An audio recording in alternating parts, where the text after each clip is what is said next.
त्या मनुस्मृतीमध्ये आपल्या समाजाचे 4 घटक केले गेले होते। एक घटक ब्राह्मण समाज, आणि हा ब्राह्मण समाज जन्माला येणाऱ्या मुलापासून तर तो आयुष्यातनं निघून गेल्यानंतर पुढे त्याच्या कार्यापासून सगळे जे काही विधी करायचे आहेत, काय करायचे आहेत, त्याची आर्थिक व्यवस्था झाली होती। दुसरा समाज होता तो वैश्य समाज होता।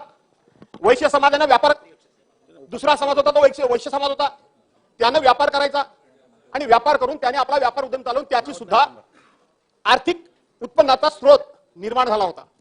आणि तिसरा जो घटक होता तो शूद्र होता।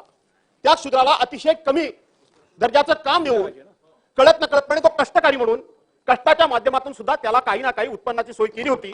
परंतु आपल्या समाज व्यवस्थेनं आणि आपल्या स्वतःच्या धर्मसंस्कृती आणि धर्म सांगण्याचा अधिकार हा फक्त आम्हालाच आहे, या लोकांनी त्या समाजाला सुद्धा प्रचंड छळलं आणि त्याच्यावर अनेक प्रकारचा अन्याय केला। आणि चौथा जो समाज राहिला तो क्षत्रिय समाज। या बाकीच्यांना कुठे ना कुठेतरी उत्पन्नाची सोय झाली होती, पण मग क्षत्रिय समाजाला उत्पन्नाचं साधन काय होतं?